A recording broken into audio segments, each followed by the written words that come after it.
In this interview with Harvard professor David Keith, we discuss solar geoengineering, whether or not scientists should intervene in the global climate to reduce the amount of solar energy reaching the Earth. Although many climate scientists and activists are vehemently against the idea of solar geoengineering, the climate models indicate that if implemented, the most climate vulnerable people could be less severely impacted. The dilemma then is that if it is removed as an option for tackling climate change, then perhaps those most vulnerable will be impacted more. To be clear, no one is advocating for geoengineering deployment, but only the research is conducted to see if there are realizable benefits opposed to dangerous outcomes. However, with the complexity of the climate system, should we be taking risks with the potential for unknown consequences? To put my personal position on the record, I share the view of former Archbishop Dr Rowan Williams, who, when I interviewed him specifically about geoengineering in 2014, said the following. I'm certainly not an advocate of climate engineering, but I would like to know what it is that I'm saying no to if I do want to say no to it. And I'd want to know how we balance the short-term need to save lives and protect the vulnerable with the long-term anxieties we naturally have about governance and other effects that go with exploring more aggressive approaches to controlling our environment. Thank you for listening to Shaping the Future. I've now set up a Patreon page where you can follow these discussions more closely and support this work. Also, please do send me your feedback on any of these discussions, as it really does help inform the schedule. In the next episode, I speak to Dr. Igor Semeratov, who has been studying the East Siberian Arctic shelf for 20 plus years, about a new paper he and his colleagues have published identifying thousands of methane seep sites in the Russian Arctic that show the methane is coming from an old, deep thermogenic source and that the permafrost lid is thawing. Thus, the reservoir of hundreds of billions of tons of methane is rising and passing through the water column to the atmosphere. As yet, how much is passing through is unknown, but they will be publishing at least 10 papers this year on the subject.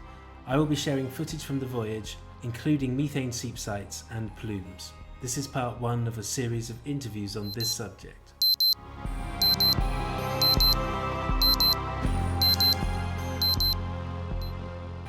Although we're going to discuss your views on solar geoengineering, can you start by broadly putting into perspective how you see effective policy unfolding on emissions reduction, carbon dioxide removal, and then solar geoengineering? Well, so for emissions reduction, which is really the whole action on any timescale that matters, I think the crucial thing is to begin implementing what we have seriously. I work on things that are innovative. I've been involved in a startup company, but I think that while innovation is important, we have a lot of technologies to begin the process of really driving emissions towards zero. And I think the crucial thing is to begin deploying them in a way that's really serious. And I see this as fundamentally a country-by-country fight with some international coordination. And I'm really, I've been involved in climate for 30 years. I've heard lots of promises, and I've, lots of disappointments. And I think that the last couple of years, I really think that the rise of the youth climate movement, for whatever reason, it seems that climate really has become more politically salient, which is thrilling. And I do credit the rise of the youth movement quite a bit, Greta and all the other people like her. And I'll say, actually, so I'm Canadian, and there was an election here a year ago that was one of the first elections kind of in a Western democracy post the kind of rise of the climate youth movement. And climate rose to be arguably the top issue on the Canadian agenda. By polling, it was number 2. And to be clear, climate usually, even when a lot of people are talking about it, people like you and me, climate's normally number 10. So it rose to be number 2, and it was a complicated fight and divided government, but the parties that supported radical climate or strong climate action really won decisively. And my sense is the Conservative Party here, which has been kind of tied to oil interests, even now, it's not decisively fighting the kind of amazing carbon price. We have supposedly a carbon price that will go to $170 a ton by 2030, which is really world leading. And maybe just to keep talking about that, this is a bigger deal than you might think, because Canada, while Canada likes to think of itself as liberal and green, it's actually very hard for Canada to make deep reductions because we are much more dependent on oil and gas and on heavy industry than many other small Western democracies. So the pain is going to be real. I'm speaking to you from Alberta, my long-term home, and there's no question that people will lose their jobs and livelihoods as the oil industry goes down. And so that's a real economic hardship. To be clear, I think the oil industry has to go down, but I also feel for my neighbors. And I think that that does give me some sense that maybe we are getting more serious in the climate fight. But the hard part is yet to come, because I mean, right now the easy part in a way is installing solar and wind at the margin, and it's been fantastic. But really deep decarbonization requires some kind of big industrial policy, which is going to be tough. In the time that we have available, is emissions reduction enough? Does the carbon dioxide removal space, is it really viable? Is it going to deliver what we need it to deliver? What are your views on those two sort of things together? So one thing is just, pick on you a little bit in an academic way. I think you said enough or, in time, and that, presupposes there's some kind of objective answer about what's enough. And I think it's really important to say there isn't. I think there's been a lot of framing politically, for good reasons, framing around the 1.5 report and the idea that we have a fixed carbon budget. But, even the authors of that report have been careful to make clear that that wasn't a scientific conclusion. I mean, that report was answering a policy question. There's no question that the climate science tells us the more CO2 in the atmosphere, the worse we're off. No question about that at all. But it's not that there's a sharp threshold. And the idea of there's a fixed carbon budget is, wonderful for negotiating policy, but it's just not true scientifically. And nobody who's a competent scientist says it is. So I think that's important to just be clear about. I think carbon removal fundamentally is going to be important for reducing the amount of CO2 in the atmosphere once emissions are down towards zero. I think that for the first at least half or maybe 2/3 of the job of cutting emissions, it's going to be cheaper to cut emissions than to emit the carbon and recapture it. So carbon removal may be important for that last third or something, but that last third's a long way away. And I think a big lesson about policy is you don't make decisions and plan before you have to. So I'm thrilled about developing technologies for carbon removal and about testing them with commercial scale development, so we start to drive down the costs.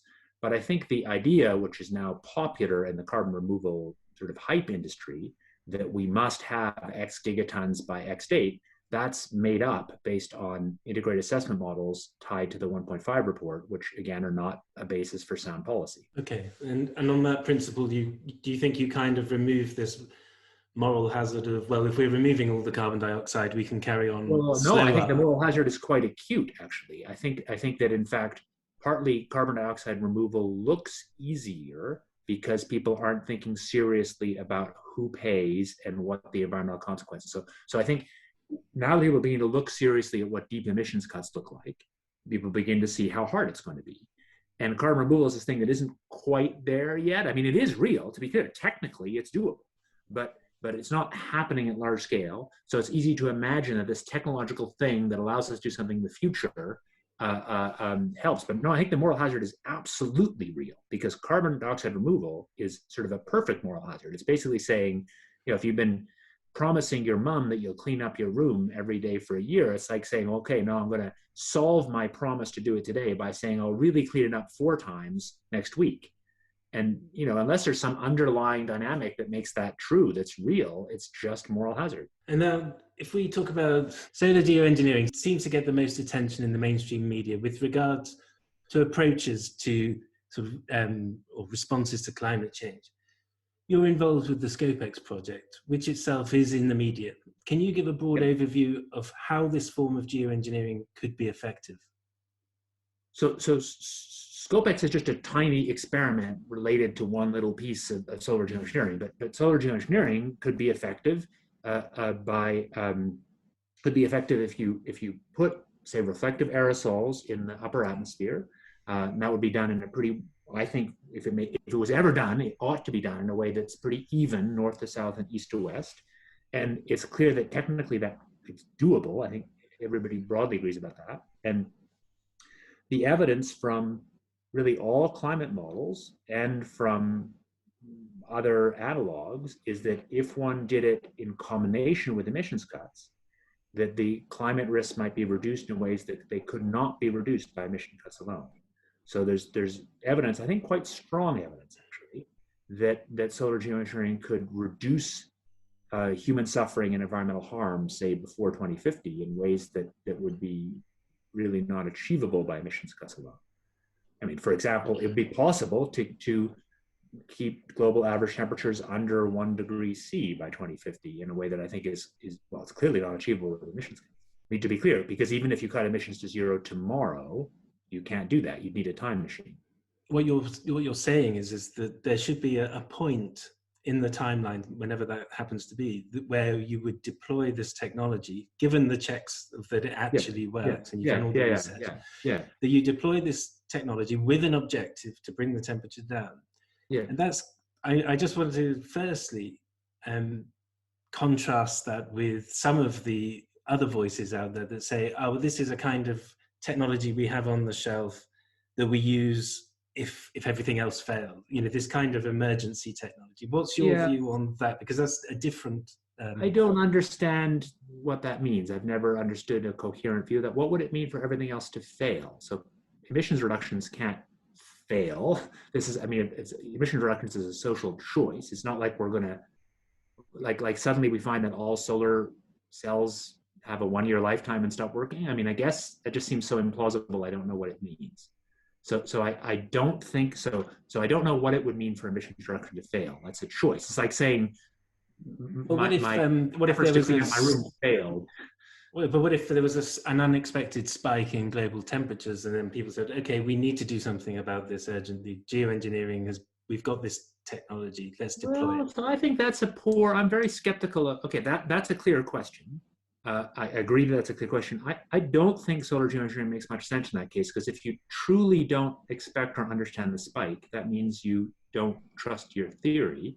And if you don't trust your theory, then you have no reason to trust that solar geoengineering would work to reduce it.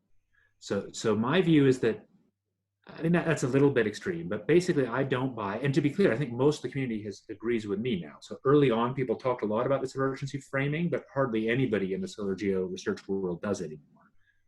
And my view is that if it makes sense, to be clear, I think there's legitimate views that we should never deploy it, and we don't know enough. But I think if we deploy it, we should deploy it slowly, ramping it up slowly to reduce the average climate risks.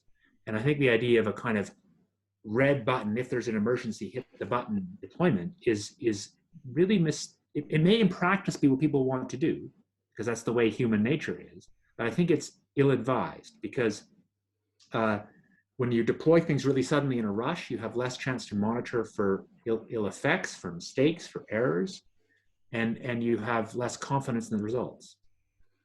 Okay. And I think this leads us quite nicely into you to be able to explain the risks from your research and from how you perceive it.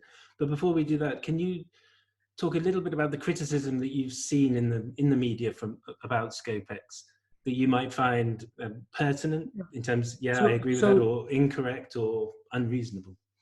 So there's been quite a bit of criticism in the Swedish media, but I don't read Swedish, and I feel like I don't understand exactly what the dynamic is. So I'm hearing secondhand from different parties about what's happening, and I may be incorrect.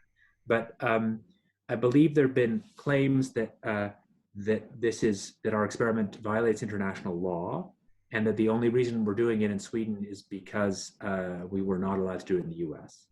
And those claims are like laughably false.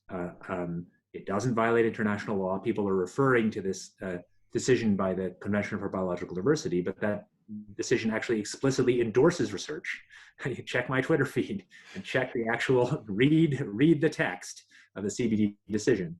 And it also explicitly allows for small, purely scientific experiments. So that statement's really false. And it's just completely false that we didn't do it in the US because of anything regulatory. We didn't do it in the US because there's actually a very limited number of high altitude balloon operators in the world. And SSC, the Swedish Space Corporation, turns out to be a fantastic high altitude balloon operator. We've been really happy with them technically. They found actually some technical problems in our experiment we didn't know about. And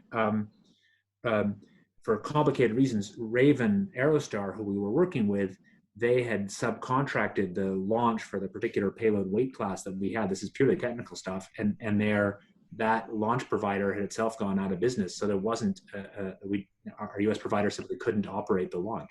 So that's why we ended up talking to the Swedish Space Corp. I think well, those are two criticisms. I'm happy to, if you want to raise some more, I'm happy to try and respond.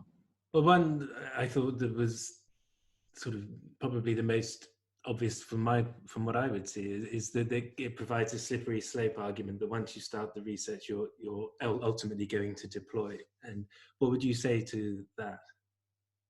So one simple answer is that there's empirical evidence that it's not true. So there are plenty of other places where people have done research on analogous technologies, and the research has shown that technologies don't work very well, and so the research has ended and they haven't been deployed. So a good example of that is actually related to this, ocean iron fertilization. At the very beginning, this was the idea that you could add tiny amounts of iron to the ocean and stimulate oceanic productivity and remove carbon from the atmosphere. The early claims were super impressive. There were a series of very careful modeling experiments done, ocean geochemical modeling, and some physical experiments. And the result of all those experiments is it's pretty clear that it sort of doesn't work. You can stimulate plant growth locally, but you don't get large-scale exports of carbon to the deep ocean at a scale that makes sense.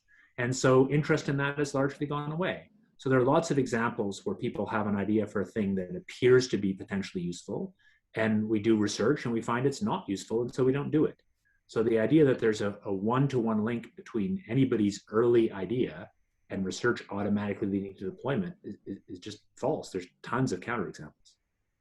Okay, and based on that, because another sort of version of this is the precautionary principle. Technology got us into the mess, so we shouldn't use technology to get out of it. I'm sort of paraphrasing another argument. Yeah, so I think that is just incoherent. The fact is that like it or not, in a world with 7 billion people, not using technology is not an option. I mean, if you truly don't use, I mean, what does technology mean? Does technology mean an ox pulling, do agriculture? I mean, if you truly mean not technology, then the carrying capacity for the planet for people might be well under a billion, might be only a few hundred million. So you've got to kill 90% of the people. That's just objectively true. So I think that claim makes, I mean, as you said it, I'm just teasing you, that claim is I mean, either it's an incitement to mass murder or it's incoherent. The fact is, humans, I mean, the protein in our bodies depends on Haber-Bosch processed nitrogen.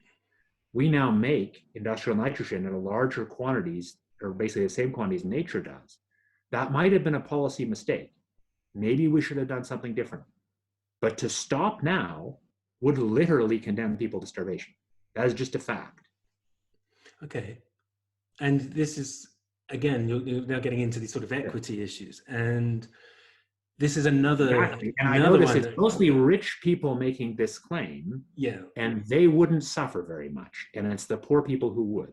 So there's some deeply weird ethical issues here. I mean, a year and a month ago or so, year and 2 months ago, I was invited to Bangladesh to speak on solar geoengineering. And indeed, some people in the sort of left-wing environmental movement criticized them at the Congress of the Parties for even inviting me. But their attitude is they have an equal right to control these technologies. And when you talk to people, we went also to talk to some farmers in the Delta region of Bangladesh. These are people who literally, their farms will be underwater in maybe even at the end of my lifetime, certainly my kids' lifetime. And the probability of people dying from heat is very high. And the idea that somehow we should not think about technologies where we have a lot of evidence that those technologies could help those people strikes me as kind of ethically dubious. Yeah, okay, that's interesting. Can we now talk about the real risks that you have seen in which concern you about the technology? Yeah, sure. So again, to be clear, these are risks about deploying the technology, which are very different from risks of early experiments. Absolutely. So there's a whole huge list of risks. There are a bunch of physical risks. So any individual way that one actually did what we call radiative forcing, reflected more light, would have risks. So for stratospheric aerosols, it could deplete the ozone layer. It could might actually have ways that it would increase high altitude clouds as the aerosols, anything you put in the stratosphere is going to eventually make it to the ground. So it might actually make more high altitude clouds, which would undo the effect completely. When those aerosols get to the ground, you have to worry about ground level air pollution. There's all sorts of worry about unexpected climate effects, whether doing this actually makes the climate worse in some place. There's then a whole series of political worries. I mean, the central concern I think most people have, that I certainly have, is that these technologies will be exploited by political forces that want to block emissions cuts. Basically, big oil companies or petroleum-rich states will exaggerate how well these technologies could work in an effort to block emissions cuts. I think that's a central risk. There's no question there's a whole bunch of risks. But it seems to me that our job, if we're trying to have ethical debate and public policy, is to be transparent about what we know about the benefits and risks. If we were in the point of deployment, or we were deploying and it was turned off, this is quite often cited as a huge risk, that if it was turned off, you would see very quickly a spike in temperature. But let me go a little further actually on the oil company one first. I think it's important to take the next step on the chessboard and think it through. So I don't think it's an if. I think there's no question that at least some people in oil companies or oil-rich states will say, hey, we've got solar geoengineering, we don't need to cut emissions so fast. I think that's likely to happen. But it's not like the rest of us will suddenly do what they say. But the reality is this is a political battle with many of us on the sort of environmental left on one side who are fighting for emissions cuts, and we're fighting against parties that want to have slower or no emissions cuts on the other side. That battle's been going on for a long time. It's a hot battle. And then there's a middle ground who just doesn't care that much, rather just get on with their day, right? And the question is, solar geoengineering isn't going to change the fact that you or me, I'm guessing your politics and mine too, really want to see deep emission cuts. It won't change our views. And it won't change the views of some people who are climate deniers that we shouldn't have emissions cuts. The issue really politically, you got to think a step further. How would it actually change the political debate with the kind of median voter, which is what would actually determine the outcome? And I think we don't know. But I think it's important to actually think this through. I mean, just saying some oil companies will exploit this, well, oil companies exploit all sorts of bullshit. That's their job. But it doesn't mean that we listen to them. Politically, you have to make an argument that this is really going to change what happens. And maybe it will, but you got to be more sophisticated. And I'm not saying you personally, but people who are concerned, you can really think through what it means. The termination risk is something that I personally don't worry about that much. And I think that's for political and technical reasons. So the way it's often stated is, if somebody just turns it off, well, why would somebody just turn it off? I think the answer is there's all sorts of technologies where if somebody just turns it off, we're done.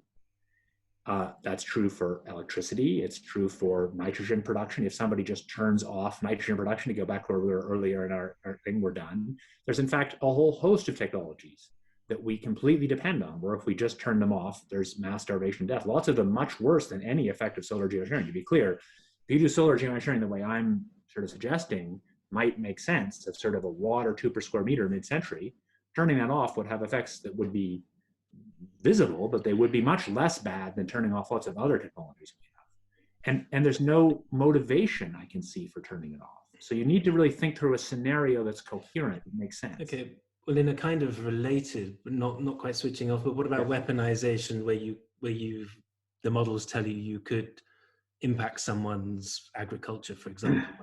Are these real risks that you model and look at, or that you consider? I've certainly considered and worried about them. I think I was one of the first people to write about them, actually. So in an article I wrote in 1990, I wrote about weaponization, although there's actually earlier concerns. So there's no question. So I'm a pretty skeptical about the military person, and I think I'm absolutely worried.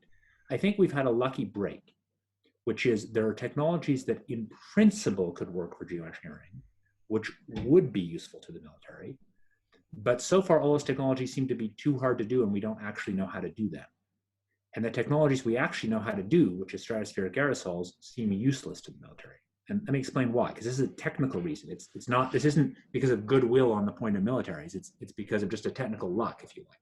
So the technology we most know how to do, putting aerosols in the atmosphere, in the stratosphere, they last for 2 years or so, and they inherently spread all the way around east to west. And so in the end, technically, it turns out you only have 2 or 3 knobs to adjust. You can do equator versus pole a bit, and northern hemisphere versus southern, and that's it. And what militaries want is they want weapons that cause relatively acute harm in an acute area. And it just doesn't do that. There's no way to make stratospheric aerosols just go over one area. There are theoretical technologies, like if you had low Earth orbiting mirrors that reflected away sunlight, where you could reorient them in a minute, then you could have weather control and you could, you know, blot out the sunlight over one area, and that really would be a military weapon. And there's movies about this, Geostorm, for example. But luckily, those technologies seem, you know, they're essentially science fiction at this point. They would cost trillions of dollars and nobody's developing. Okay, so it's not a precision tool, and this kind of plays into the unilateral country who says, okay, and you know, say the Middle East country said, I just want to cool out a little bit here. What would be the outcome of one country saying, I'm going to cool, we're going to do it because we can afford it, we've got a plan? So I think that's really worth thinking about. So the way I think about it, I don't assume everybody has goodwill. I assume that countries are in fact self-interested and selfish. But I think the question is to think through the really motive. So let's say one country says, we just want to cool ourselves, screw everybody else. There isn't a technology that we have today, as I was sort of saying, that just cools one area. Well, the technology we most have are global stratospheric aerosols that inherently are pretty even. Now, let's say that technology is in the northern, that country is in the northern hemisphere. Maybe you would argue that they would prefer to just do the northern hemisphere. But then that will make all sorts of other countries a lot worse off along the equator. And countries, you know, while countries may want to be unilateral, countries think about the impacts, and there's some game theory that people think about what their opponents will do. And I think the question is, since there's no big advantage to doing it just for your country, why would you do it as some hypothetical jealous, you know, self-interested country in a way that harmed others when you could essentially just as easily do it in a way that was globally beneficial? Because there's no reason to sort of create a fight you don't need to have. And so that's why I think there's reason to hope that, which I don't means you shouldn't worry. I think there's some reason to hope that this could actually be done in a way that was reasonably globally beneficial. Okay. And what are the research sort of hoops you have to jump through now, in terms of if you were looking through a series of things that you really need the answers to? Can you sort of give a broad outline of what they are? Sure, but I think I really want to take the me out of it. I mean, so I think right now a very realistic worry is that this is a inbred clique. It's been called the geo clique, of a few researchers who think this is a good idea. And to be clear, to the extent that's true, nobody outside should trust us. You should only trust science when there's really been many independent groups doing it from, you know, culturally and geographically different backgrounds who really are critiquing each other. That's the only way we end up trusting science. So my view is that it would be ridiculous to make decisions about deploying geoengineering now. I think also ridiculous to ban it forever. My view is that we need a much broader research effort, and an effort that has, I'm really talking about I'm not giving you the scientific answer, I'm happy to do that, but I think the process matters the most. The only reason that somebody should trust this in the end is if there's several different groups around the world that are trying to develop specific methods to do this in a way that's transparent and public and not for profit, where all data is open, and then many other groups trying to find out all the ways those groups are wrong. Only after you've done that for a while should you trust the results. And that's much the way we do vaccine trials, right? We don't just trust a vaccine trial because somebody says they got a great vaccine. We trust it because independent people look at the data and look for problems. So same issue. So I can tell you a lot about what we need to do. I think the central thing about trust is about process. Okay, well, let's go back a step to getting a major research project off the ground. Because unlike a vaccine, people see the need and they're like, yeah, sure, put the money into that. With this, it seems to be, from the mainstream media perspective, much more difficult to get. Am I wrong there? Is how much confidence? I think in a sense you're right, but it could tip easily. The mainstream media can tip. It has moved on this. There's been there's much more credibility for these technologies than there was 5 years ago. We've got, multiple national academy reports. We've got IPCC. There's lots of ways in which the thing looks more credible than it did. And there's more interest in research. There are more research programs. I mean, there are now research programs in India, in China, in Brazil, in Norway. There's a EU priority program. There's the US programs. They're all tiny, but they're there. They exist. And that wasn't true a decade ago. So it is true that the mainstream media is I think, and I think what's my maybe slightly incendiary or pushing you critique is I think let me say the most incendiary thing. I think there's been well-intentioned bias. I think that many people in the climate science community are sensibly concerned about the slowness of climate action and sensibly worried about the self-interested, ugly power of oil companies blocking action. And many people who report on climate feel the same way. And there's been a bias to assume that solar geoengineering is something that's bad, and that bias is because of concerns about this moral hazard. But I think the bias actually doesn't reflect, to the extent that we know at all, what people think. So there's a really interesting study that there have been several studies that have tried to probe more what randomly selected scientists think, or what randomly selected humans think about these technologies. And my broad view of those results are that people and randomly selected scientists are more supportive than you read in the media. We just did a study, and to be clear, you might think I'm biased, but this is with colleagues who have a long track record of expert judgment work, where we used a set of randomly selected US IPCC authors. So we just took a list of all authors and did random draw, and same in China.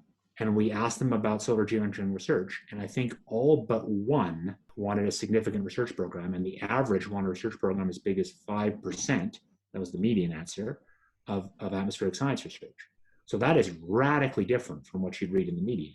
And yet that was a random draw of IPCC authors. From a personal perspective, as someone who talks a lot to people about climate in the UK, I always get the opposite sort of end. I always see a much more anti. And it leads me to think that how much confidence do you have that if people looked at the benefits versus the risks and the kind of what you see in terms of when you look at all of the research that's been done, how much confidence do you think you have that they would then say, okay, this deserves a full-scale research program? I don't know. It's a really hard question. I mean, I think this gets back to a bunch of other issues that are at the intersection of technology and the environment, where I think there are really different views, and I think I'm on the more, I think I'm in the more environmental side, but obviously probably both sides do. So issues about organic farming and the use of technology in agriculture, issues about some use of genetic technologies as substitutes for chemical insecticides. There are cases where some, especially European environmental groups, have opposed those technologies. I think their opposition was deeply misguided and has harmed the environment and harmed poor people in the developing world.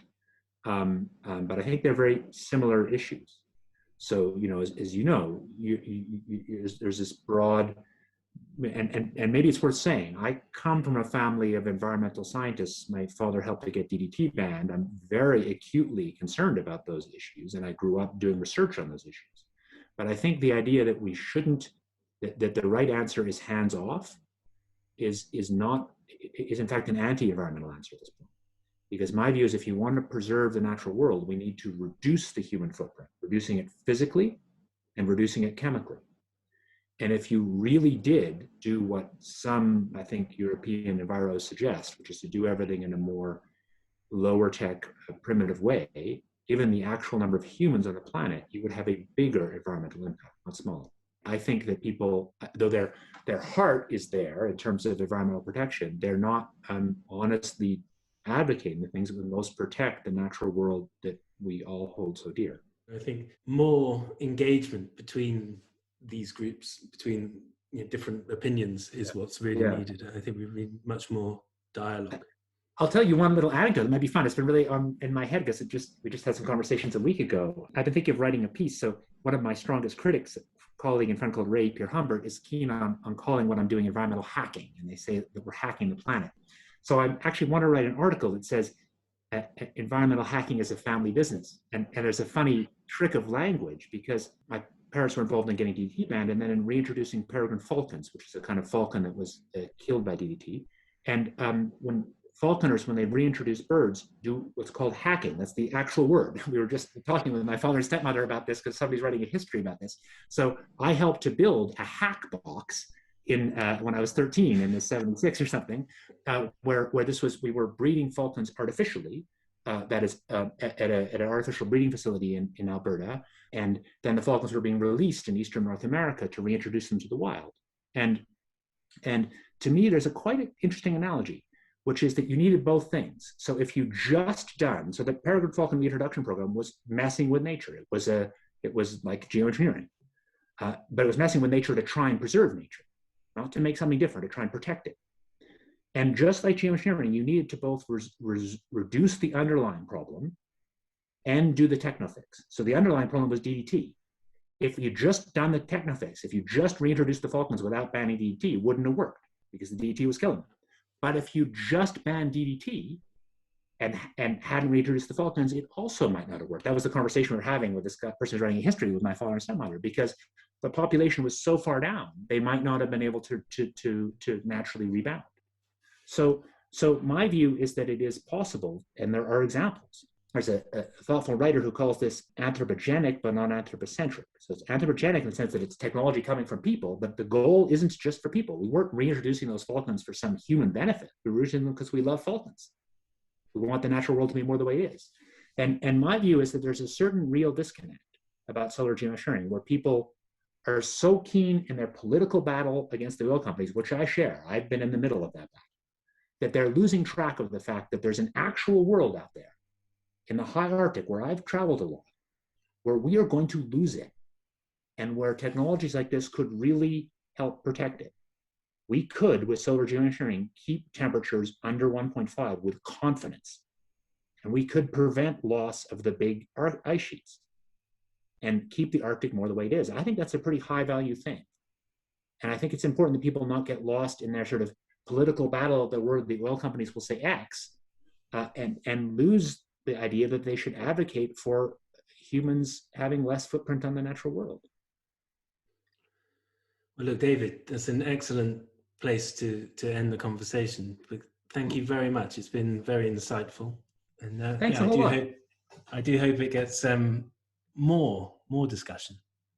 I think that's the biggest thing. I think to end there, I think what we need, I think, and thank you for doing this. And I think the thing that we need is more transparent discussion. I think that this is genuinely a hard topic, and thoughtful people, I think to be clear, I think there are very well-considered reasons to oppose ever using these technologies.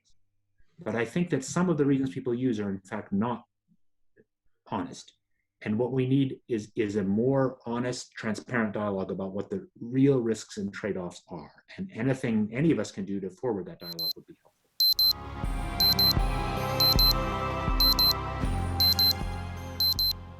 Thanks again for listening. If you are interested to help support this series and help expand the discussion around climate topics, then please do consider backing my channel via Patreon.